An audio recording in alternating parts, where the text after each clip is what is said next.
जय गुरु जी। जय गुरु जी संगत जी।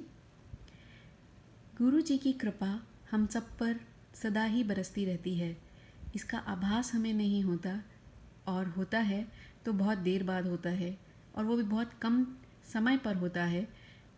ज़्यादातर तो हम उनका सिर्फ उपभोग, उसका आनंद ही उठाते हैं, और ये जानते भी नहीं कि ये सब कुछ हमारे को गुरु जी के आशीर्वाद से मिल रहा है।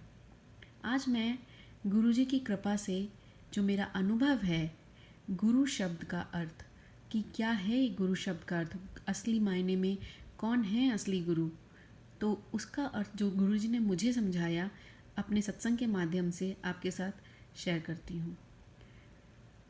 गुरु जी ने बताया कि गुरु सही मायने में वो है जो सिर्फ आपको आपकी मटेरियलिस्टिक डिज़ायर्स की फुलफिलमेंट ही नहीं करते, बल्कि आपको आंतरिक लेवल पर स्पिरिचुअलिटी की ओर ले जाते हैं और तैयार करके उस परम लक्ष्य, उस परम मुक्ति के धाम की ओर ले जाते हैं।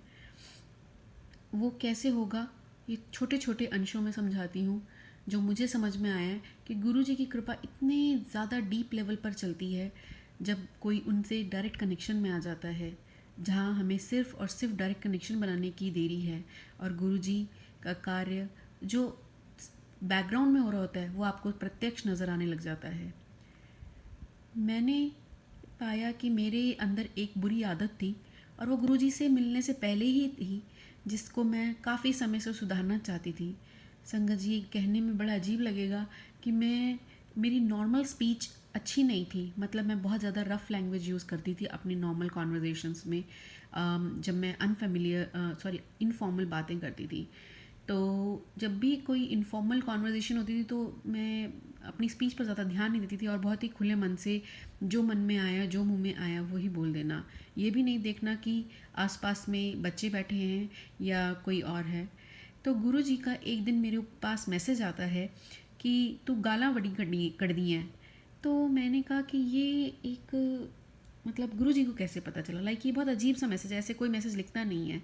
तो मुझे यकीन हो गया कि ये मैसेज डेफिनेटली मेरे लिए है, क्योंकि ये एक ऐसा ट्रेट था मेरे कैरेक्टर का कि जो मैं उसको इम्प्रूव करना चाहती थी और मैं कर नहीं पा रही थी। मगर गुरुजी ने उसको जब पॉइंट आउट किया तो मैं एक ऐसी शक्ति सी भीतर से जागृत हुई कि जिसने मुझे मदद करी कि मैं उसको उस गलती को इम्प्रूव करूं, और अपने जो स्पीच है उसको सुधारूं और बहुत सुंदर तरीके से बोलूं। और एक ये हुआ इंसिडेंट, और गुरुजी की कृपा से जो मैं आप ये कह लीजिए कि मेरी जो ज़बान एक तरीके से अच्छी साफ़ नहीं थी, वो इतनी अच्छी हो गई कि अब मेरे को खुद को ही अपने ऊपर एक बहुत ही अच्छा अनुभव होता है, और मेरे आसपास वाले जब मुझे इस बात के लिए अप्रिशिएट करते हैं कि अब आप अपने ऐसे अब्यूसिव वर्ड्स यूज़ नहीं करते हो अपनी नॉर्मल कॉन्वर्जेशंस में, which make me really feel proud. And thanks to Guru ji again, उनका लाख लाख शुक्राना। इसी तरीके से गुरुजी ने मुझे एक और बात से अवगत कराया जिसका एहसास था मगर मैं कर नहीं पा रही थी उस पर भी इम्प्रूवमेंट, कि एक दिन मैसेज आता है मेरे पास कि तू चिल्लांदी बड़ा है। तो मैं, अब ऐसा नहीं है कि हमारे डेली लाइफ में हम मतलब जब भी कुछ काम करते हैं तो हम चिल्लाएं ना। अक्सर हम चिल्लाना चाहते नहीं हैं, मगर सर्कमस्टांसेस ऐसे हो जाते हैं, जैसे फॉर एग्जांपल कि आप बच्चों के साथ हो, बच्चे नहीं सुन रहे हैं तो कई बार देर हो रही होती है तो आपको चिल्लाना पड़ जाता है।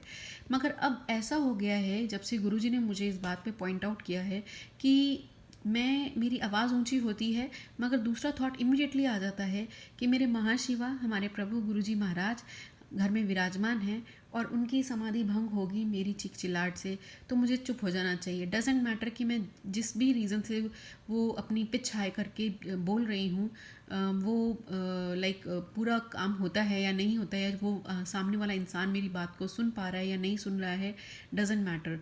अपार्ट फ्रॉम दैट, मतलब मेरे को ये ज़्यादा मेरे मन में रहता है कि मुझे गुरुजी की शांति को भंग नहीं करना है जो मेरे मेरे अंतर मन में और मेरे घर में विराजमान है। तो इस पर भी मैंने काबू पाया, एटलीस्ट मैं इस बात से खुश हूँ कि मेरे माइंड में एक थॉट आता है, जैसे ही मैं ऊंची आवाज़ करती हूँ वैसे ही थॉट आता है कि गुरुजी बैठे हैं और मुझे उनको डिस्टर्ब नहीं करना है।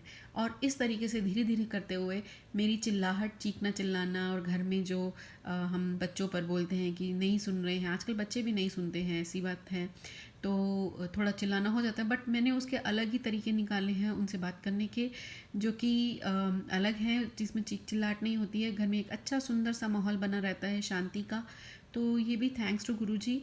तो गुरुजी ने ये 2 सत्संग के द्वारा मैं ये बताना चाहती हूँ, गुरुजी ने मेरे उन डीप गलतियाँ जो थी मेरे बिहेवियर में, उस पर काम करा है और मेरे को दर्शाया है कि मेरी यहाँ यहाँ गलती हैं और मुझे यहाँ यहाँ सुधारने की ज़रूरत है। और उसमें मेरी मदद भी करी है। ऐसा नहीं है कि मुझे आभास नहीं था, मुझे पहले भी आभास था, मगर वो करने का सामर्थ्य नहीं था शायद से। तो वो सामर्थ्य जो है वो गुरुजी के कृपा से ही मिला है। तो बस मैं यहीं पर ही अपने सत्संग को आज विराम करूँगी, और गुरुजी की कृपा से हम सब पर उनकी आशीर्वाद ऐसे ही बरसता रहे, और यही मेरी प्रार्थना है उनसे। और वो हमारी हर गलती में हमें सुधारने में, हमारे को दर्शाएं हमारी गलतियाँ, और उसको सुधारने में हमारी मदद करें, और हमें दिखें हमारी गलतियाँ। और यही मेरी कामना है कि सब अपनी गलतियाँ इम्प्रूव करके सदा सदा के लिए गुरुजी के चरणों में जगह पाएँ और उनके प्यारे बच्चे बन जाएं। तो आज के लिए इतना ही मैं सत्संग शेयर करूँगी। Thank you Guruji so much for taking me under your supervision and just help everybody. बस यही मेरी प्रार्थना है। थैंक यू गुरुजी, लाख लाख शुक्राना। जय गुरुजी।